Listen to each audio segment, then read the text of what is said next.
I never thought I'd become invisible in my own son's house. My name is Rachel. I'm 58 years old, and until 6 months ago, I believed that family meant something sacred. I was wrong. When my husband passed away last year, the world didn't just lose color, it lost sound. The house we'd shared for 32 years became an echo chamber of memories I couldn't bear to face alone. Then came the surgery.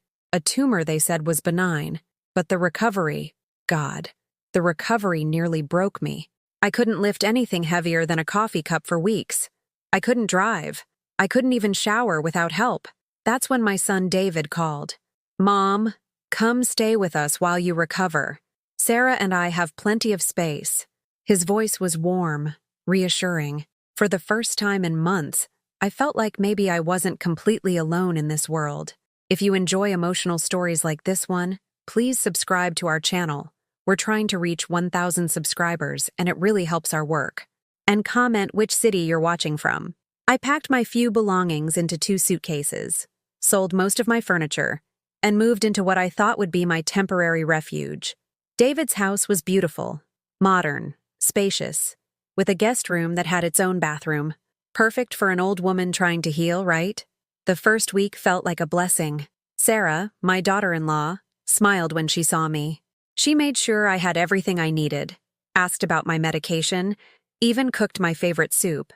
I thought, maybe this is how families are supposed to work. Maybe losing Robert brought me closer to the children I have left. But smiles can be masks, and kindness can have expiration dates. By the second week, I started noticing the small things. The way Sarah's jaw tightened when I asked for help opening a jar. How she'd sigh, just loud enough for me to hear, when I needed assistance getting to the bathroom in the middle of the night. The way conversations would stop when I entered a room, as if my presence had sucked all the air out of the space. I tried to stay out of their way. I'd sit in my room most of the day, reading the same chapters over and over because my mind couldn't focus on anything but the growing tension in the house. I could hear them arguing in hushed tones downstairs. Sarah's voice, sharp and frustrated. David's, defensive but weak. "She's been here 2 weeks, David. 2 weeks. When is she going back to her own place?" "She can't, Sarah. You know she can't. She's still recovering, and she sold most of her stuff. We agreed to help her. We agreed to let her stay temporarily. This feels permanent." I pressed my ear against the door, my heart sinking deeper with every word. Temporary. That's all I was to them. A temporary burden they couldn't wait to remove. The worst part wasn't hearing them talk about me like I was a piece of furniture they regretted buying. The worst part was realizing that my own son, the little boy I'd rocked to sleep, whose scraped knees I'd bandaged, whose dreams I'd protected, was too weak to stand up for me. I started eating less, not because I wasn't hungry, but because I didn't want to be more of a burden than I already was. I'd skip breakfast, claim I wasn't feeling well during dinner. Sarah never questioned it. In fact, she seemed relieved when there was one less plate to wash, one less mouth to feed. The invisibility was suffocating. I'd sit at their dinner table, and they'd discuss their day, their plans, their problems, as if I wasn't there.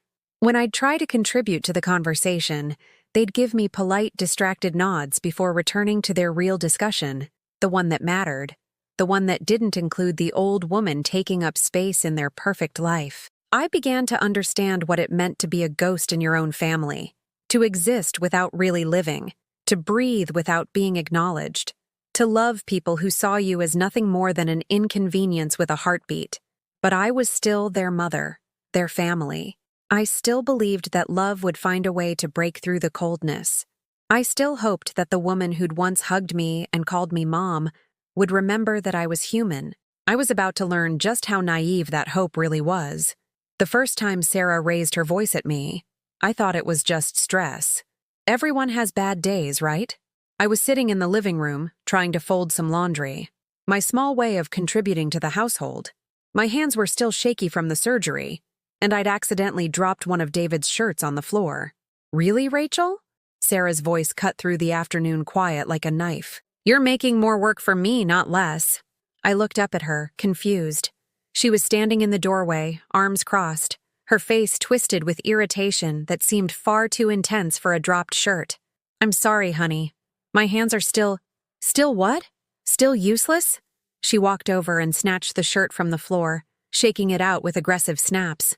Maybe you should just rest instead of trying to help. You're not helping. The words hit me like physical blows. Useless. That's what she called me. Useless. I retreated to my room and stayed there for the rest of the day, afraid to come out even for dinner. When David knocked on my door that evening, I expected an apology, maybe an explanation. "Mom, Sarah's under a lot of pressure at work," he said, not quite meeting my eyes. "She didn't mean anything by it. You know how she gets when she's stressed." No, I didn't know how she gets.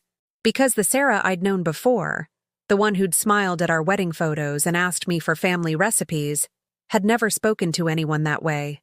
This Sarah was someone else entirely, someone who saw me as fair game for her frustrations. But David's excuse became the template for everything that followed. Sarah's cruelty wasn't cruelty, it was stress. Her insults weren't insults, they were just her way of coping. Her coldness wasn't rejection, it was just her personality. The incidents multiplied like infections spreading through an open wound. I used the wrong bathroom soap once. Apparently, it was Sarah's expensive organic brand. She stood in the doorway while I was brushing my teeth, watching me with disgust. "That soap costs $40, Rachel. $40. Do you know how much money you've wasted in the 3 seconds it took you to wash your hands?"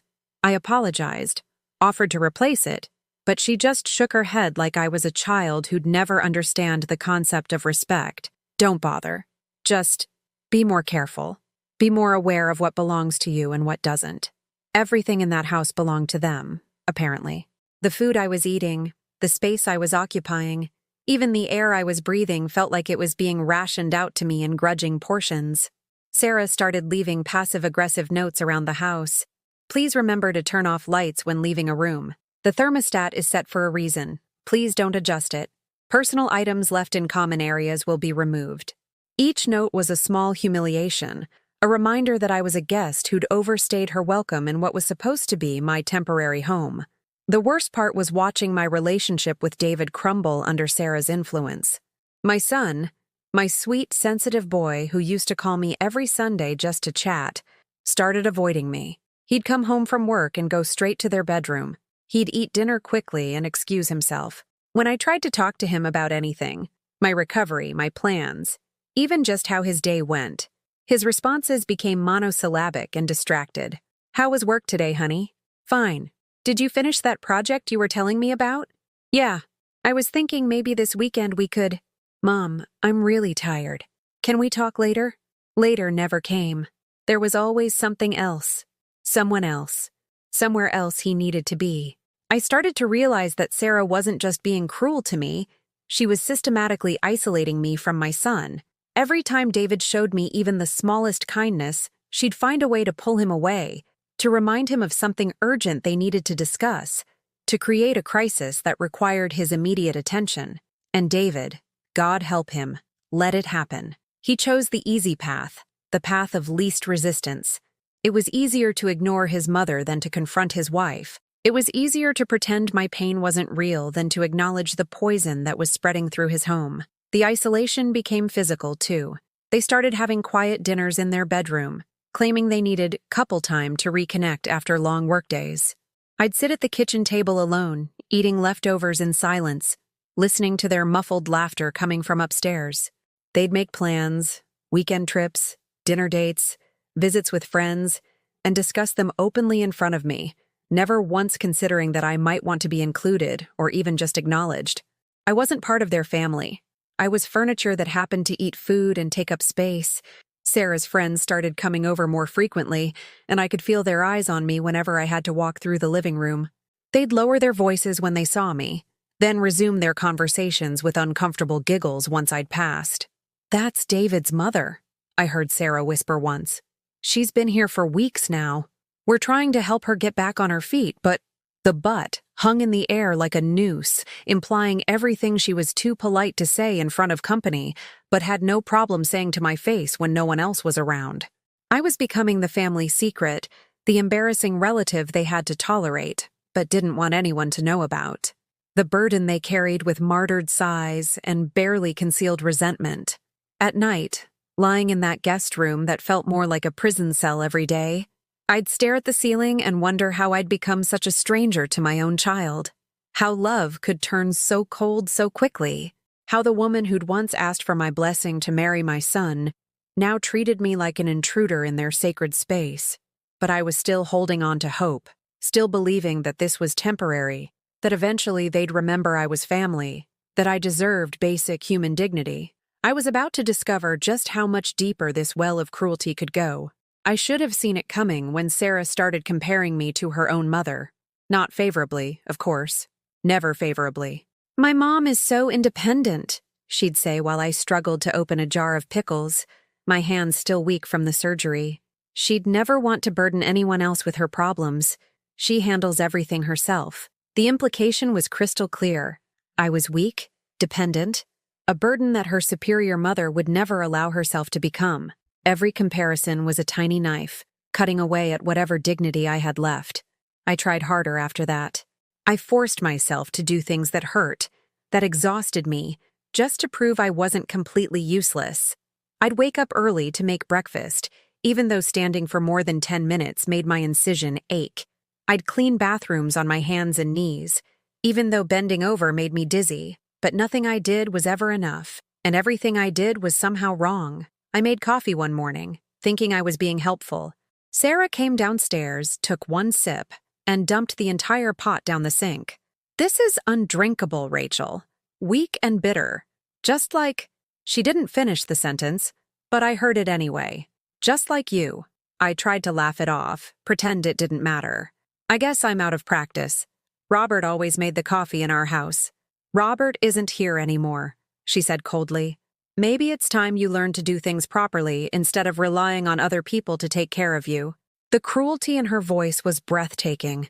My husband's name in her mouth sounded like profanity, like she was mocking his memory, mocking our 32 years together, mocking the fact that he wasn't here to protect me anymore. David walked into the kitchen just as tears started forming in my eyes. For a moment, I thought he might say something, might defend me, might remember that I was his mother and deserved better than this. Instead, he grabbed a granola bar and headed for the door. "Running late for work. See you tonight." He didn't even look at me, didn't acknowledge that his wife had just used his dead father's memory as a weapon against his grieving mother. He just left. That's when I knew I was truly alone. The physical space I was allowed to occupy kept shrinking. First, Sarah suggested I keep my personal items confined to my bedroom. Then she started closing doors to rooms I used to be welcome in. The living room became off-limits when she was watching TV. The kitchen was inconvenient when she was cooking. Even the back patio, where I liked to sit and read, became problematic because my chair was blocking the view from the kitchen window.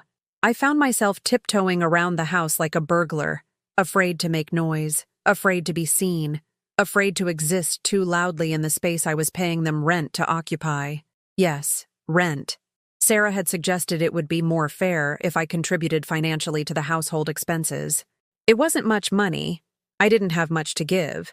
But it stung that even my financial contribution wasn't enough to earn me basic respect. The daily microaggressions became a form of psychological torture.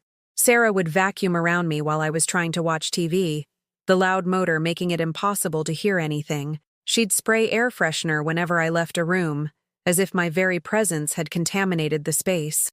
She'd rearrange furniture after I'd gotten comfortable somewhere, claiming she was redecorating, but making it clear that my comfort wasn't a consideration. The breaking point came on a Tuesday afternoon. I'd been feeling particularly weak that day, the kind of bone-deep exhaustion that still hit me sometimes after the surgery. I was sitting in the kitchen, trying to eat a small lunch, when Sarah came home from shopping. She had bags from expensive stores, clothes, shoes, decorative items for the house, things that cost more than my entire monthly Social Security check. She spread everything out on the kitchen table, admiring her purchases, completely ignoring the fact that I was sitting there. "David's going to love this new comforter set," she said, more to herself than to me.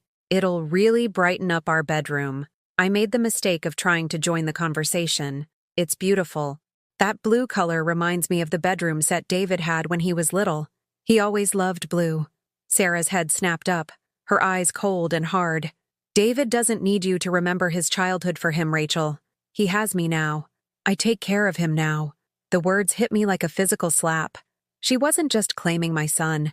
She was erasing me from his history, denying my role in making him the man she'd fallen in love with.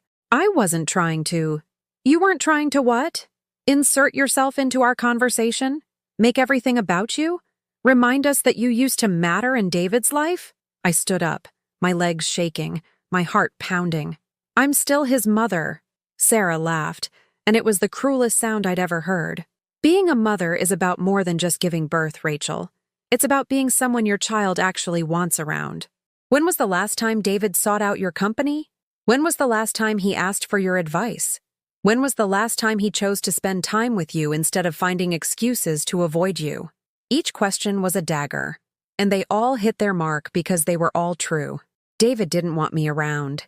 He didn't ask for my advice.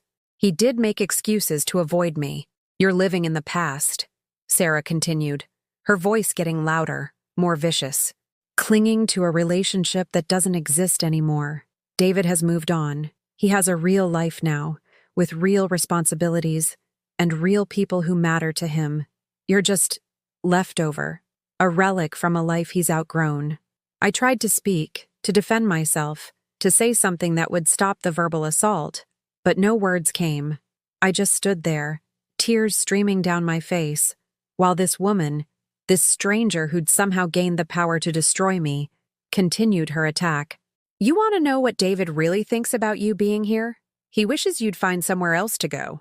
Anywhere else. He's too polite to say it, too guilty to kick you out, but he's counting the days until you're gone. We both are. The kitchen spun around me. My knees buckled and I had to grip the back of my chair to keep from falling. Sarah, please. Please what?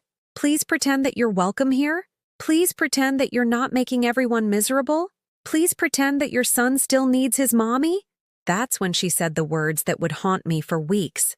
You're pathetic, Rachel. A pathetic old woman who can't accept that she's not important anymore. No wonder your husband died. He probably couldn't stand looking at what you'd become either. The room went completely silent except for the sound of my ragged breathing. Sarah had just weaponized my husband's death, used my grief as ammunition in her war against my existence. And from upstairs, I could hear David's voice, talking on the phone, laughing about something, completely unaware that his wife was systematically destroying his mother in the kitchen below. Or maybe he wasn't unaware. Maybe he just didn't care. After Sarah's attack in the kitchen, something inside me broke. Not just cracked, completely shattered. I spent the rest of that day in my room, curled up on the bed, staring at the wall where I'd hung a photo of David as a little boy. In the picture, he was maybe 6 years old, gap-toothed and grinning, holding up a Mother's Day card he'd made at school. I love you more than all the stars, it said in his wobbly handwriting. I took the photo down and held it against my chest, wondering where that little boy had gone. When had he stopped loving me more than all the stars? When had I become someone he wished would disappear? That night, David came home late. I heard him and Sarah talking in the kitchen, their voices low but their tone unmistakable. She was telling him about our conversation, spinning it into something where I was the aggressor, the unreasonable one, the burden who'd finally shown my true colors. I pressed my ear to the door, the way I used to when I was a child trying to overhear my parents discussing family problems. She was completely out of line, David, screaming at me, calling me names, acting like she owns this house. Screaming? Calling names? I'd barely whispered please through my tears. Maybe we need to have a serious talk with her, David said, and my heart sank even further. He believed her. Of course he believed her. It was easier to believe that his sick, grieving mother had suddenly become violent than to acknowledge that his wife was a monster. I don't think talking is going to work anymore, Sarah replied. She's getting worse, not better. More demanding, more entitled. I think we need to start looking at other options. Other options. Like I was a broken appliance they needed to dispose of. The next morning, David knocked on my door before leaving for work.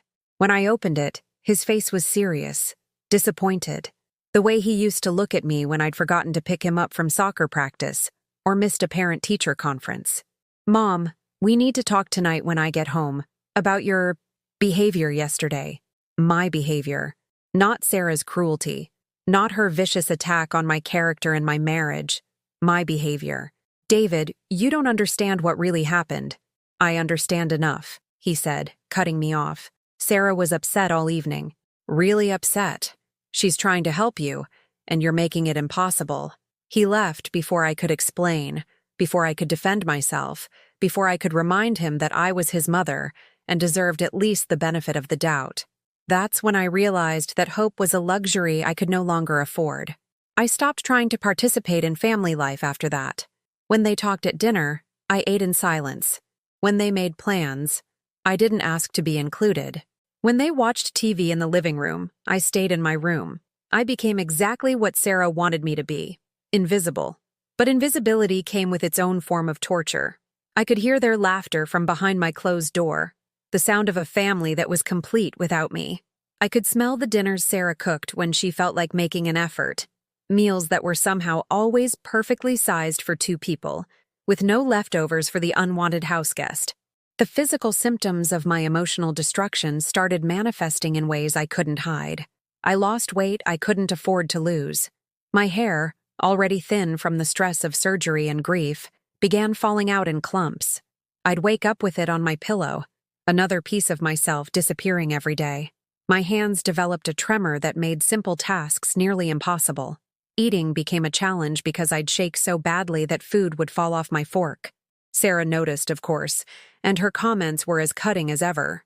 Maybe you should see a doctor about that shaking, Rachel.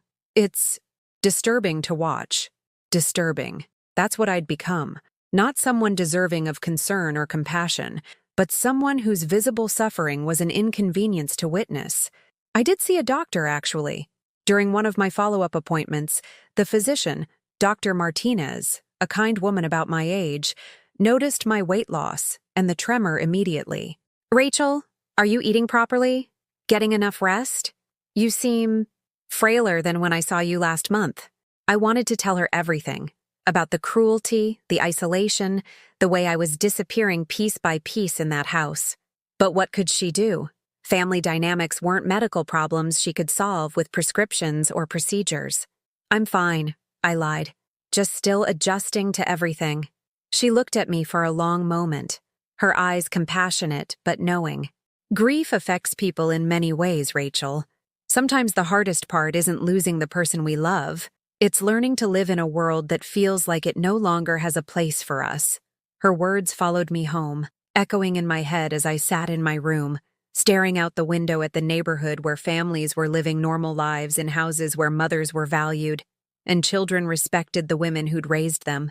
The breaking point came 3 days later, and it was over something so trivial it would have been laughable if it hadn't been so devastating.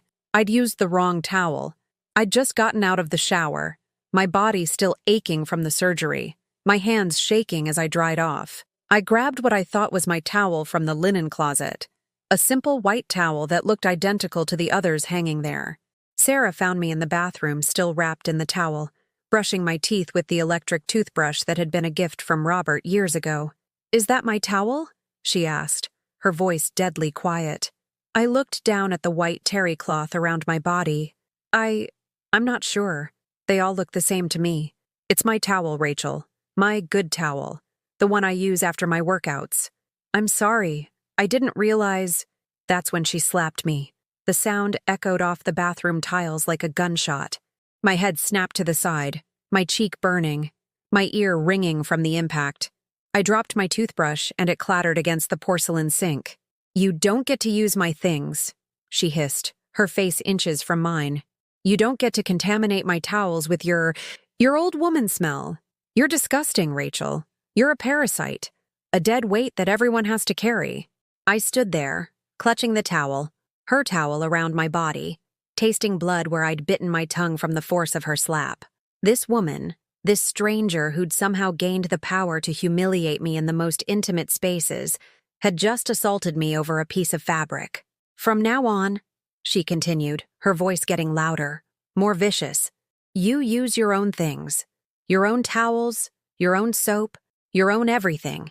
And if I catch you touching anything that belongs to me again, You'll be out on the street so fast your head will spin. She grabbed the towel and yanked it off my body, leaving me naked and exposed, standing in the bathroom like a victim of some unspeakable crime. Then she threw one of the older, thinner towels at my feet.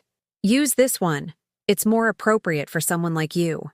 That night, lying in bed with my cheek still burning and my dignity in ruins, I finally accepted the truth I'd been fighting for months. I was completely and utterly alone. But what no one in that house realized was that sometimes, when you hit absolute bottom, when every illusion has been stripped away and every hope has been extinguished, you find something you didn't know was still there. You find something they forgot about. You find your will to survive. And I still had something that Sarah and David had forgotten in their rush to erase me from their perfect life. I still had a voice, and I was finally ready to use it. The morning after the towel incident, I woke up different, not healed. God knows the bruise on my cheek and the ache in my soul were very much still there. But something fundamental had shifted during those dark hours of the night. The woman who had cried herself to sleep was not the same woman who opened her eyes at dawn. I stood in front of the bathroom mirror, looking at the purple mark on my face where Sarah's hand had landed. In that reflection, I saw something I hadn't seen in months. Not a victim, but a witness. Not someone broken beyond repair, but someone who had been broken deliberately, systematically, by people who should have protected me. For the first time since moving into this house, I wasn't ashamed of my suffering. I was angry about it. I touched the bruise gently, and instead of feeling humiliated, I felt something Robert had taught me years ago when I was dealing with a difficult situation at work. Sometimes, Rachel, he'd said, the best way to fight back isn't with noise. It's with patience. It's with watching. It's with remembering everything. Robert. My dear sweet Robert, who'd spent 32 years showing me what real love looked like, who'd never raised his voice to me, never made me feel small, never treated me like I was disposable. What would he think of the way his son was allowing me to be treated? What would he do if he knew his daughter-in-law had put her hands on me? I sat on the edge of my bed and opened the drawer of my nightstand, pulling out the small leather journal I'd brought with me from home. It had been a Christmas gift from Robert years ago, filled with blank pages he'd said were, "For all the stories you haven't told yet." I'd never written in it before. It had seemed too precious, too permanent. But this morning, with my cheek throbbing and my heart finally clear, I knew it was time to start telling my story. I wrote down everything, the date, the time, exactly what had happened in that bathroom. Sarah's words, her actions, the way she'd stripped the towel from my body and left me naked and humiliated. I wrote about David's reaction when she told him her version of events, about how he'd believed her lies without question. But I didn't stop there. I went back further, documenting everything I could remember from the past months. Every cruel comment, every deliberate slight, every moment of calculated humiliation, the passive-aggressive notes, the exclusion from family activities, the way they discussed me like I wasn't there. Writing it down made it real in a way it hadn't been before. When it was just happening to me, I could convince myself I was being too sensitive, that I was misunderstanding their intentions. But seeing it all on paper, the pattern became undeniable. This wasn't stress or misunderstanding. This was abuse. As I wrote, I realized something else. I was calm. For the first time in months, my hands weren't shaking. My breathing was steady. The constant knot of anxiety in my stomach had loosened slightly. There was power in naming what was happening to me. There was strength in refusing to pretend it wasn't real. Over the next few days, I became a different kind of invisible. Instead of hiding because I was ashamed, I stayed quiet because I was observing. I watched Sarah's performances, because that's what they were, performances. The way she could shift from vicious cruelty to sweet victim, depending on who was watching. The way she manipulated every situation to make herself look like the martyred daughter-in-law caring for an ungrateful mother-in-law. I listened to their conversations when they thought I couldn't hear. I paid attention to the timing of Sarah's attacks, always when David wasn't around, always when there were no witnesses. I noticed how she'd set me up for failure, then criticize me when I inevitably fell short of her impossible standards. Most importantly, I remembered my phone had a voice recording app. The idea came to me during one of my restless nights. lying in bed listening to Sarah's voice carry through the thin walls as she complained to David about my latest infractions, most of which were entirely fictional. If she could lie so easily about things that never happened, what would she say about things that did happen? I started keeping my phone close, always ready. The next time Sarah cornered me in the kitchen, I was prepared. "You left water spots on the counter again," she said, her voice already rising with manufactured indignation. "How hard is it to wipe down a surface? Are you really so lazy that you can't be bothered to clean up after yourself?" This time, instead of apologizing, I stood straighter. Instead of shrinking away, I looked her in the eye. And instead of accepting her abuse in silence, I simply said, "I cleaned the counter thoroughly after I used it." She wasn't expecting resistance. For a moment, she looked actually surprised that I'd contradicted her. "Are you calling me a liar?" she snapped. "I'm telling you what I did. Don't you dare take that tone with me, Rachel. This is my house, and you are here because of my generosity. If you don't like how I run things, you're free to leave any time." My phone was recording every word, capturing not just her words but her tone, the venom in her voice, the way she said my name like it was something distasteful she had to spit out. "I pay rent," I said quietly. "This is my home too." Her face went red. "Rent? You call that pathetic little payment rent? It doesn't even cover the food you eat. You're nothing but a charity case, and the sooner you accept that, the better off we'll all be. More documentation, more evidence of the systematic campaign to make me feel worthless." But something else was happening during these confrontations. I was changing. Each time I refused to cower, each time I stood my ground, I felt a little bit of my old self returning. Not the broken, grieving widow who'd moved in here, but the woman I'd been before. The woman Robert had loved. The woman who'd raised a son and built a life, and survived decades of challenges that were harder than this one spoiled woman child having a tantrum. I started going for walks in the neighborhood, partly to get away from the toxic atmosphere of the house, but mostly to think, to plan, to remember who I was beyond this situation. During one of these walks, I passed a small community center where I noticed a sign advertising free services for seniors, legal aid, counseling, advocacy. I didn't go in that day, but I took note of the address, the hours, the phone number. I also started paying attention to my own health again. I made proper meals for myself, even if I had to eat them in my room to avoid Sarah's commentary. I did the physical therapy exercises my doctor had recommended, slowly rebuilding strength in my body along with my spirit. Most importantly, I stopped making myself small. I stopped tiptoeing around the house like an intruder. When I needed to use the bathroom, I used it. When I needed something from the kitchen, I went and got it. When I wanted to sit in the living room, I sat there. Sarah noticed the change immediately, and it infuriated her. "What's gotten into you lately?" she demanded one evening when I'd refused to move from the couch just because she wanted to watch a different channel. "You're acting like you own the place." I looked at her calmly, my phone discreetly recording from my lap. "I'm acting like I live here," which I do. She wanted a fight. She was used to me crumbling under pressure, apologizing for existing, begging for scraps of tolerance. But that woman was gone, and she didn't know how to handle the woman who'd taken her place. The woman who was no longer afraid.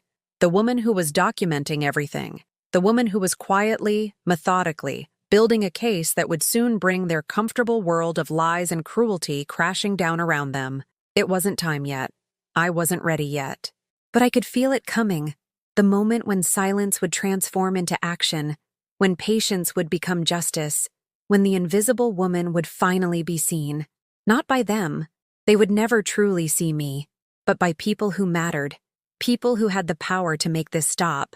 It wasn't anger anymore that drove me. It was something much more powerful. It was purpose. And for the first time in months, I knew exactly what that purpose was. 3 weeks after I started keeping my journal, I walked into that community center I'd noticed during my walks. My hands were steady as I pushed open the glass doors, my voice clear as I asked the receptionist about the senior services I'd seen advertised. "You're looking for Margaret," the young woman said with a warm smile. "She's our senior advocate. Let me see if she's available." Margaret Torres was nothing like I'd expected. She was about my age, with silver hair she wore in a neat bun and eyes that had clearly seen their share of human suffering, but hadn't lost their kindness. When she shook my hand, her grip was firm, confident. The grip of someone who got things done. "What can I help you with today, Rachel?" she asked after I'd settled into the chair across from her desk. For a moment, I hesitated. Once I said the words out loud, there would be no taking them back. No pretending this was just a family misunderstanding that would work itself out over time. "I think I'm being abused," I said quietly, "by my daughter-in-law and my son. My son either doesn't see it or he doesn't care." Margaret didn't look shocked or skeptical. She didn't ask if I was sure or suggest that maybe I was misunderstanding the situation. She simply nodded and pulled out a legal pad. "Tell me what's been happening." So I did. I told her about the slap, about the towel, about the systematic campaign to make me feel worthless and unwanted. I showed her my journal, pages and pages of documented abuse, dates and times and direct quotes. I played her some of the recordings I'd made, Sarah's voice dripping with contempt as she called me pathetic, useless, a burden. Margaret listened to everything without interruption, taking notes in neat handwriting, her expression growing more serious with each detail I shared. "Rachel," she said when I'd finished, "what you're describing is elder abuse. It's not just cruel behavior, it's illegal. And the fact that you've documented everything so thoroughly, this is exactly the kind of evidence we need to help you. Elder abuse." Hearing it named officially, clinically, made something click into place in my mind. This wasn't my fault. This wasn't something I'd brought on myself by being weak or needy or ungrateful. This was a crime being committed against me. "What are my options?" I asked. Margaret explained that there were several paths we could take. We could file a police report for the physical assault. We could contact Adult Protective Services to investigate the emotional abuse and financial exploitation. We could work with local housing authorities to find me safe, affordable housing, so I could leave that toxic environment. "But," she said, leaning forward slightly, "before we do any of that, I want you to know that once we start this process, there's no going back to the way things were. Your relationship with your son and his wife will be permanently altered. Are you prepared for that?" I thought about David, about the little boy who'd made me Mother's Day cards and told me he loved me more than all the stars. Then I thought about the man who'd stood by and watched his wife assault his mother, who'd chosen his comfortable lies over his mother's painful truth. "The relationship is already over," I said. "They've made that clear. I'm just finally accepting it." Margaret nodded approvingly. "Good, because what we're going to do is going to require you to be strong, stronger than you've ever been. Can you do that?" I thought about Robert, about how proud he'd be to see me fighting back, about all the women throughout history who'd endured worse and survived, about the part of me that Sarah and David hadn't been able to break, no matter how hard they'd tried. "Yes," I said, "I can do that." We spent the next hour developing a plan. Margaret would contact Adult Protective Services and request a welfare check. I would continue documenting any further incidents while she worked with housing services to find me a safe place to live. She gave me her direct phone number and told me to call her immediately if Sarah became violent again. "One more thing," Margaret said as we prepared to leave. "I want you to start thinking about what justice looks like for you. Not revenge. Justice. What would need to happen for you to feel like this situation has been properly addressed?" I didn't have to think about it long. I want them to face consequences for what they've done. I want other people to know what kind of people they really are. And I want to be free of them. "Those are all achievable goals," Margaret said. "And Rachel, you're braver than you think. What you're doing, standing up for yourself after months of abuse, that takes incredible courage." Walking home from that meeting, I felt lighter than I had in months.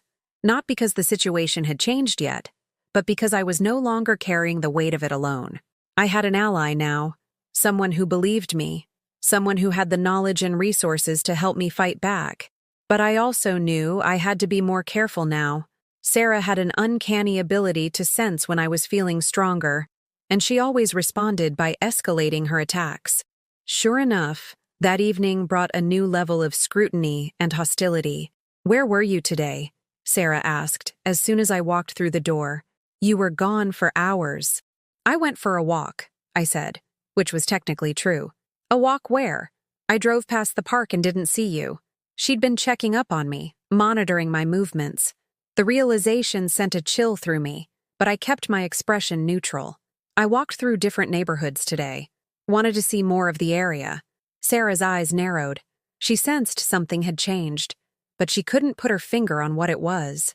Over the next few days, she ramped up her surveillance and her attacks. She went through my room when I wasn't there, looking for, what? Evidence that I was planning to leave? Proof that I was talking to someone about what was happening? She started making comments about how suspicious I was acting, how I seemed different lately. She told David I was plotting something, though she couldn't say what. But I was ready for her now. Every invasion of my privacy was documented. Every accusation was recorded. Every escalation was evidence. The breaking point came when she found my journal. I'd been careless, leaving it on my bedside table when I went to take a shower. When I came back, Sarah was sitting on my bed, the leather journal open in her lap, her face twisted with fury as she read my careful documentation of her cruelty. "What is this?" she demanded, holding up the journal like it was evidence of some terrible crime. "It's my personal property," I said calmly, even though my heart was pounding. "Please put it down." "Personal property? This is a hit list. You've been writing down every conversation, every interaction, twisting everything to make yourself look like some kind of victim." She stood up, clutching the journal, and for a moment I thought she was going to destroy it. But I was recording on my phone, safely tucked in my pocket, and Margaret had taught me to make copies of everything important. "Those are my experiences written in my own words," I said. "If they make you look bad, maybe you should think about why that is." "You manipulative bitch," Sarah snarled. And there it was, her mask finally slipping completely. No more pretending to be the long-suffering daughter-in-law. No more fake concern about my well-being. Just pure, ugly hatred. "You've been planning this all along, haven't you? Playing the victim so you can make us look like monsters." "I don't need to make you look like anything," I said quietly. "Your actions speak for themselves." That's when she threw the journal across the room, pages fluttering as it hit the wall and fell to the floor. "Get out!" she screamed. "Get out of my house right now! I'm done pretending to care about you. I'm done pretending you matter. You're nothing, Rachel, nothing!" But I didn't move. I stood there recording her tantrum, watching her reveal exactly who she was when she thought no one important was watching. "This is my home too," I said. "I pay rent. I have rights." "Rights?" She laughed, but it was a sound without humor, all sharp edges and venom. "You have no rights here. You're here because we allow it, and I'm done allowing it." That night, after David came home and Sarah filled his ears with her version of events, I lay in bed and listened to them plan my removal. They were going to give me an ultimatum: leave voluntarily or be forced out. They were going to make my life so miserable that I'd have no choice but to go. What they didn't know was that I was already 3 steps ahead of them. Margaret had found me housing. Adult Protective Services had opened an investigation. And tomorrow morning, everything was going to change. I fell asleep that night with something I hadn't felt in months. Anticipation.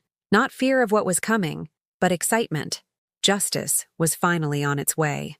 The doorbell rang at exactly 9:30 a.m., just as Margaret had promised it would. I was sitting in the kitchen, calmly eating breakfast, while Sarah bustled around upstairs getting ready for work. David had already left, kissing his wife goodbye without so much as a glance in my direction, a routine I'd grown accustomed to over the past months. "Rachel," Sarah called from upstairs, her voice sharp with irritation. "Answer the door, I'm not decent." I set down my coffee cup and walked to the front door, my heart steady despite the magnitude of what was about to happen. Through the peephole, I could see Margaret standing on the porch alongside a woman I didn't recognize. Tall, professional-looking, with a badge clipped to her jacket. I opened the door with a smile. "Good morning, Margaret." "Good morning, Rachel. This is Linda Morrison from Adult Protective Services. May we come in?" "Of course," I said, stepping aside to let them enter. "Sarah will be down in just a moment." The sound of footsteps thundered down the stairs as Sarah rushed to see who was at the door. She appeared in the hallway still adjusting her earrings, her professional smile already in place, the mask she wore for strangers and authority figures. "Hello," she said, extending her hand to the visitors. "I'm Sarah Morrison. Is there something I can help you with?" "Mrs. Morrison," Linda said, showing her badge. "I'm with Adult Protective Services.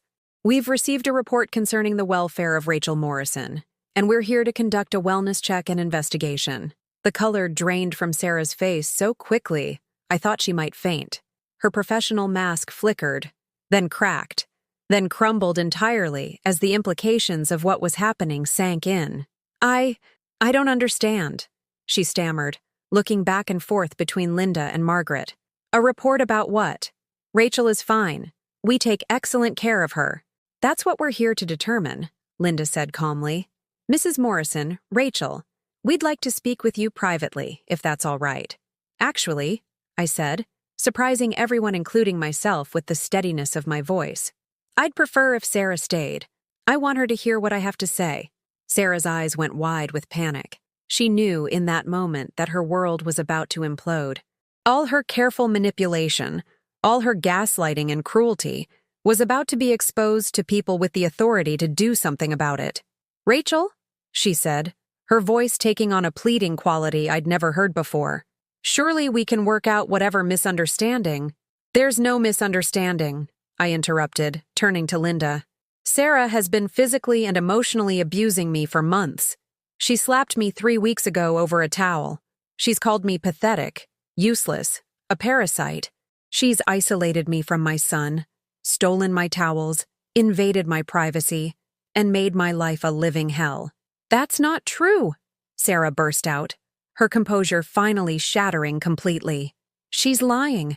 She's a bitter old woman who can't accept that she's not the center of David's world anymore. She's been plotting against me, writing things down, trying to make me look bad because she's jealous." Linda made notes while Sarah ranted, her professional demeanor never changing. "Mrs. Morrison, do you have any documentation of these incidents?" "I do," I said, pulling out my phone and the backup copies of my journal pages that Margaret had suggested I keep. "I have recordings of Sarah verbally abusing me, photographs of bruises, and detailed written accounts of every incident." As I played the first recording, Sarah's voice filled the living room, dripping with contempt as she called me pathetic and told me I was nothing but a charity case. The woman standing next to me bore no resemblance to the voice on the recording. That was her true self, the one she only revealed when she thought no one important was listening. "This is taken out of context," Sarah protested desperately. "She's manipulating the situation, making me sound worse than I am. She provokes me and then records my reactions." "Provokes you how?" Linda asked. Sarah's mouth opened and closed like a fish out of water. How could she explain that my mere existence in the house was provocation enough for her cruelty? She doesn't follow house rules. She uses my things without permission. She's disrespectful. "So your response to disrespect is to slap a 58-year-old woman recovering from major surgery?" Linda asked, her tone remaining neutral but her question devastating in its simplicity. She's lying about that." I pulled out my phone again and showed Linda the photo I'd taken of the bruise on my face, the purple mark Sarah's hand had left behind. The timestamp showed the date and time, matching exactly with my journal entry about the towel incident. Sarah stared at the photo, her face going white. She'd forgotten about the bruise, forgotten that evidence of her violence had been preserved. "You took pictures?" she whispered, and for the first time since I'd known her, she looked truly afraid. "I documented everything," I said calmly. "Every cruel word, every act of violence, every time you made me feel like I was less than human." Margaret stepped forward. "We also have medical records showing Rachel's deteriorating physical condition since moving into this house. Weight loss, stress-related symptoms, anxiety attacks. Her doctor has expressed concern about her living situation." "Where is your son during all of this?" Linda asked Sarah. "David works very hard," Sarah said, grasping for any lifeline. "He's not here during the day. He wouldn't understand. He wouldn't understand that his wife is abusing his mother?" Linda asked. "Or he wouldn't care." The question hung in the air like a sword waiting to fall. Sarah had no good answer because there was no good answer. Either David was complicit in the abuse, or he was willfully blind to it. Either way, he'd failed in his most basic duty as a son. "I want to call David," Sarah said suddenly, reaching for her phone. "He needs to know what's happening. This is his house too." "By all means," Linda said. "Call him." Sarah dialed David's work number with shaking fingers, putting the call on speaker when he answered. "Sarah? What's wrong?" "I'm in a meeting." "David, you need to come home right now. There are people here from Adult Protective Services. Your mother, she's made some kind of report against us." There was a long pause on the other end of the line. When David spoke again, his voice was different, colder, more distant. "What kind of report?" "She's claiming I abused her." "It's ridiculous, David. You know I would never." "She's lying, making things up because she wants attention." Another pause. Longer this time. "I'll be there in an hour," David said finally, and hung up. For the next hour, Sarah paced the living room like a caged animal while Linda interviewed me in detail about every incident I'd documented. Margaret sat beside me, offering quiet support as I recounted months of systematic cruelty. Linda was thorough, professional, and clearly experienced in dealing with these situations. She asked pointed questions about financial exploitation, medical care, living conditions, and social isolation. She examined my documentation, listened to my recordings, and took photographs of anything relevant. "Mrs. Morrison," she said when we'd finished, "based on what you've shown me today, I have probable cause to believe that you've been the victim of elder abuse. We're going to be opening a formal investigation, and I'm recommending that you be relocated to safe housing immediately." Sarah, who'd been listening from the doorway, let out a sound somewhere between a sob and a scream. "You can't do this. This is our house. She can't just— David won't let you take her. He's her son." As if summoned by her words, David's car pulled into the driveway. I watched through the window as my son sat in his car for several minutes, staring at the house, preparing himself for whatever scene awaited him inside. When he finally walked through the front door, he looked older than I remembered, tired, defeated, like a man who'd been caught in a lie he could no longer maintain. "Mom," he said, not quite meeting my eyes. "What's going on?" "I'm leaving, David," I said simply. "I'm going somewhere I'll be safe, somewhere I'll be treated with dignity." "You don't have to leave," he said, but his words lacked conviction. "We can work this out." "Sarah didn't mean— things can change." "Sarah slapped me," I said quietly. "She called me a parasite. She made me feel like I was worthless, like I didn't deserve basic human respect. And you let her." David's face crumpled. For a moment, he looked like the little boy I'd raised, the one who'd cried when he accidentally stepped on a bug. "I didn't know," he whispered. "Yes, you did," I said, not unkindly but with absolute certainty. "You knew. You chose not to see it because seeing it would have required you to do something about it. And that would have been hard." Sarah grabbed his arm. "David, don't let them take her. Don't let her destroy our family with her lies." But David looked at the evidence spread across the coffee table, the photographs, the journal pages, the official badges and documentation, and saw the truth he'd been running from for months. His mother hadn't become a different person. He had, and there was no coming back from that realization.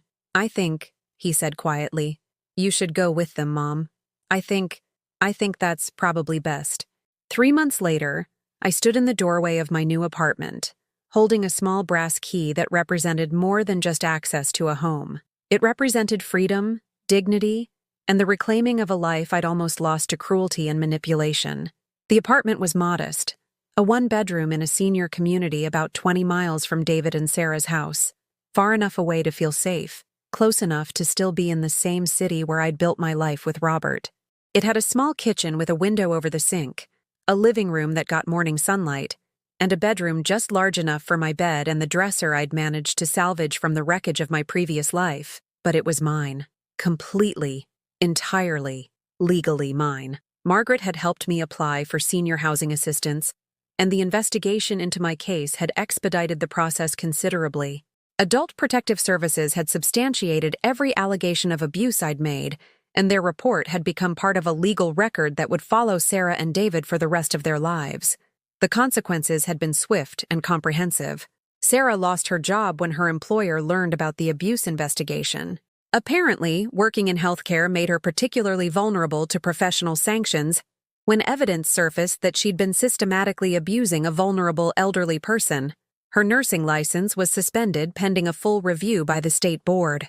David faced his own reckoning. When his co-workers learned what had happened, how he'd allowed his wife to assault his own mother, his reputation at the financial firm crumbled.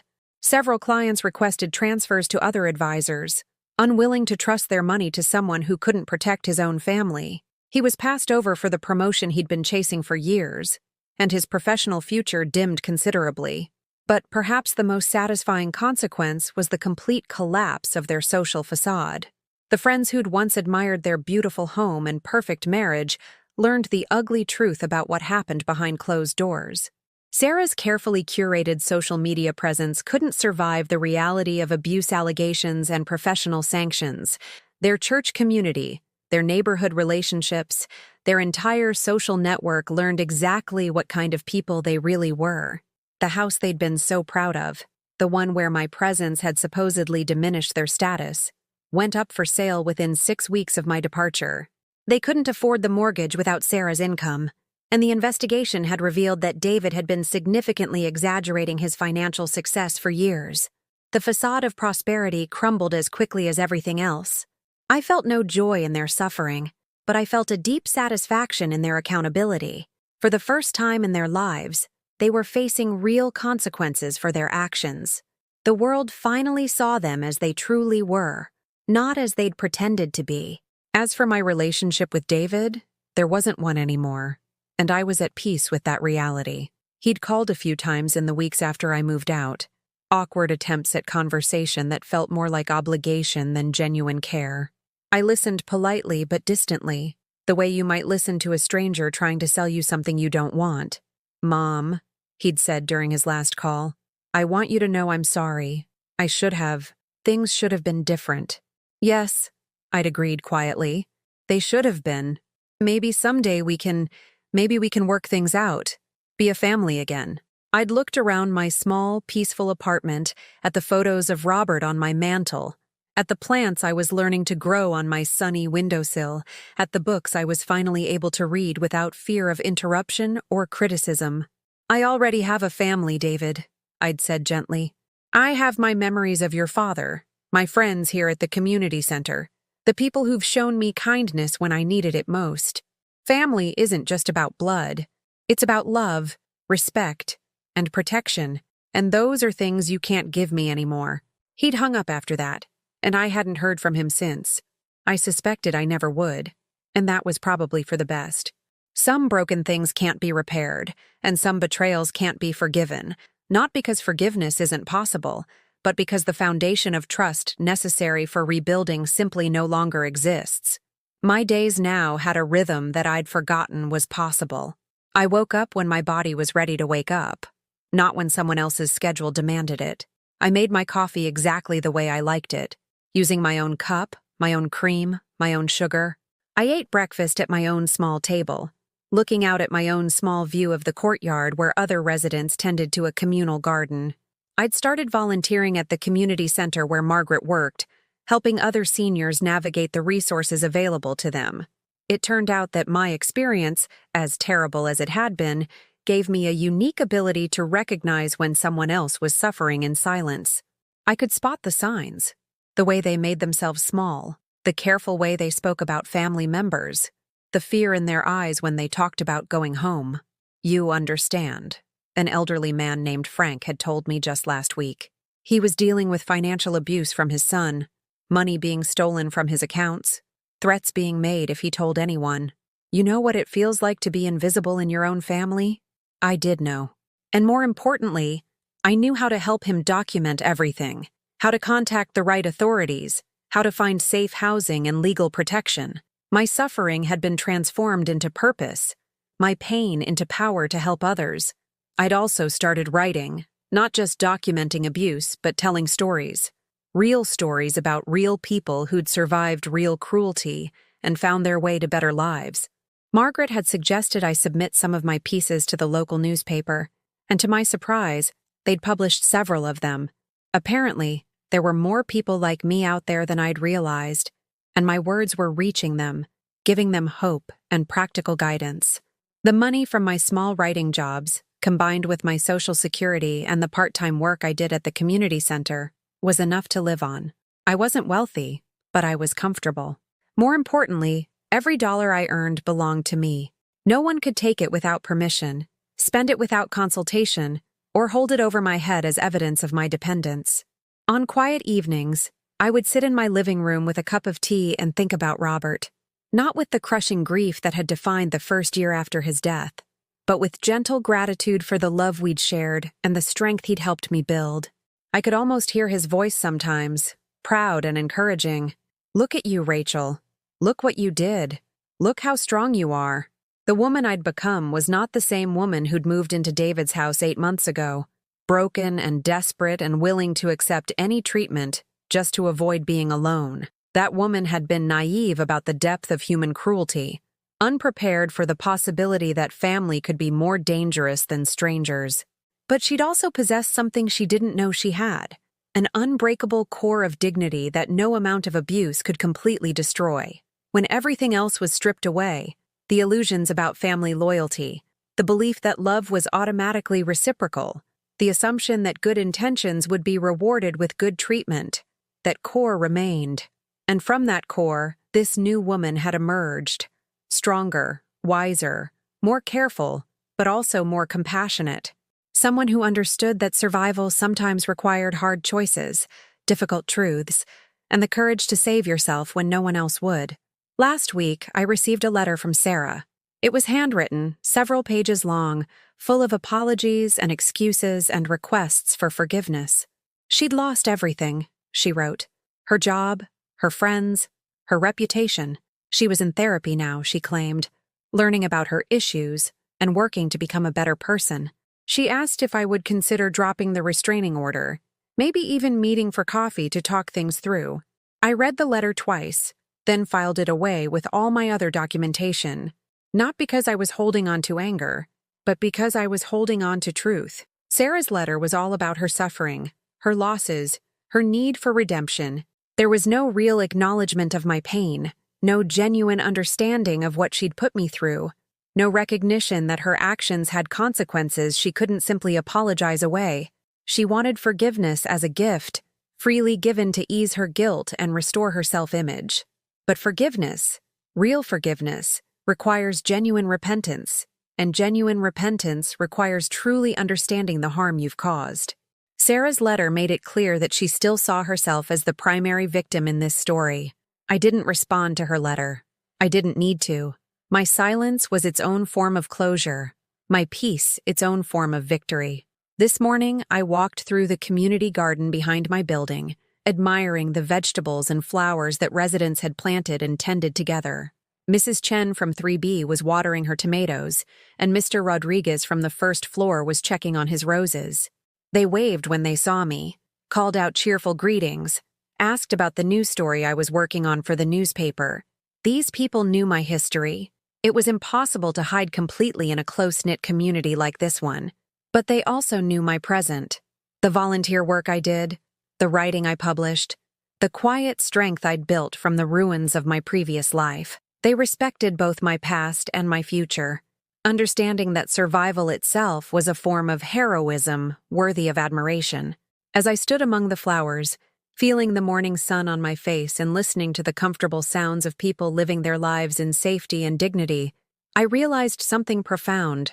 I was happy, not just content or peaceful, but genuinely happy in a way I hadn't been since Robert's death. The happiness wasn't built on someone else's love or approval. It wasn't dependent on being needed or wanted or included in other people's plans. It was a happiness I'd constructed myself, brick by brick, from the foundation of my own worth, and the understanding that I deserved better than I'd been accepting. I thought about all the women my age who might be listening to this story, women who'd endured their own forms of cruelty and dismissal, who'd been made to feel invisible in their own lives. I wanted them to know that it's never too late to save yourself, never too late to demand better, never too late to build a life that honors your dignity and worth. I learned that sometimes the most profound act of love is loving yourself enough to walk away from people who can't or won't love you properly. I learned that family is a privilege that must be earned through respect and kindness, not a right that can be claimed through shared DNA. Most importantly, I learned that survival is not passive endurance. Real survival is active, intentional, brave. It's the decision to document the truth when lies are easier. It's the choice to seek help when isolation feels safer. It's the courage to start over when staying put feels more familiar. Today, I'm 58 years old, and I'm just beginning to understand who I really am. Not someone's mother or someone's burden or someone's victim, but Rachel Morrison, a woman who survived the worst and built something beautiful from what remained. And that, I've learned, is enough. More than enough. It's everything.